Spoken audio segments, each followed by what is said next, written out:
warahmatullahi wabarakatuh. Kami dari kelompok 7 akan membahas peranan daun sirsak terhadap infeksi rongga mulut. Perkenalkan, nama saya Karina Amanda Putri dengan NIM 04031282126043. Saya Inka Dwi Cahya dengan NIM 0403182121266020. Saya Delia Isya Nur Fitri dengan NIM 04031282166028. Saya Nabila Alsa dengan NIM 040382126087.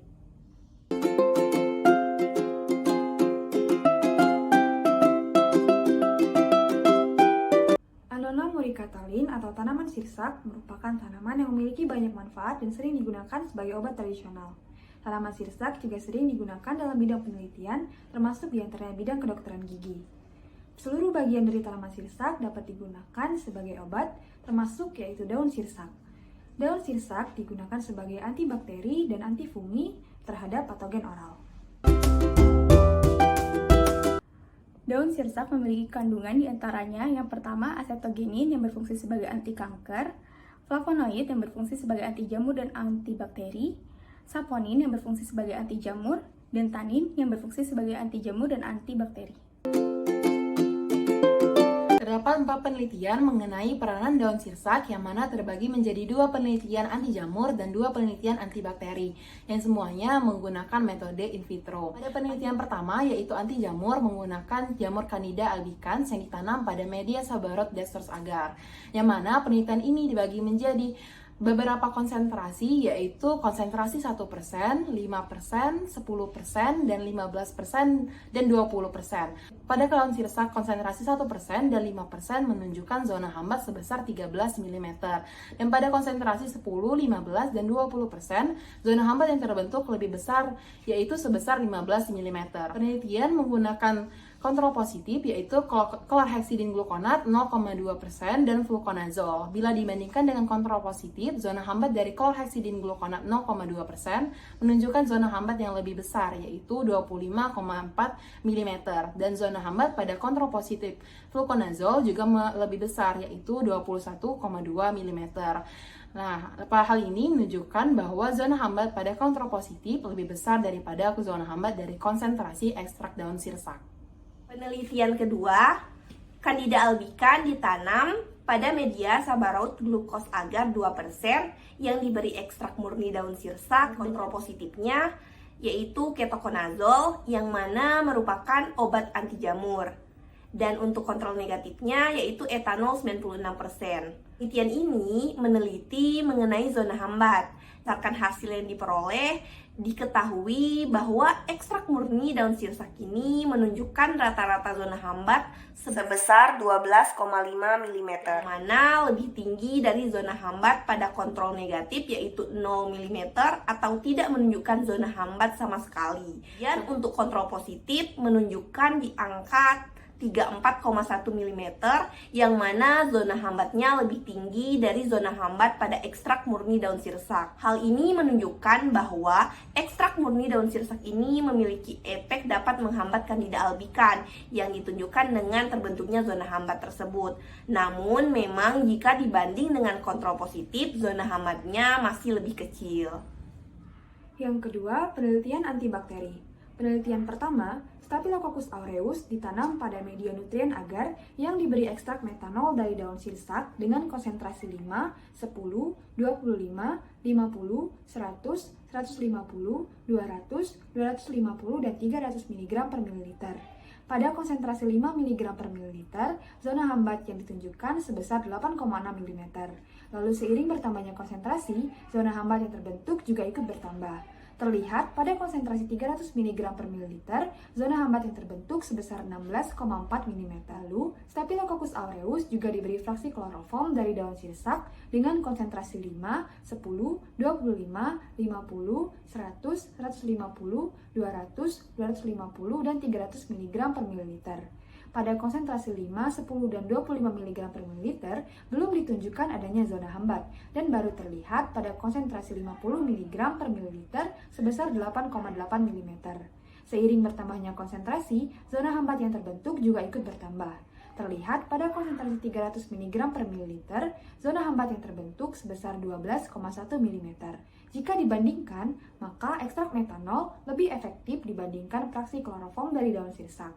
Dapat dilihat dari konsentrasi terendah yaitu 5 mg per mililiter, ekstrak metanol menunjukkan zona hambat sebesar 8,6 mm, sedangkan fraksi kloroform belum menunjukkan adanya zona hambat.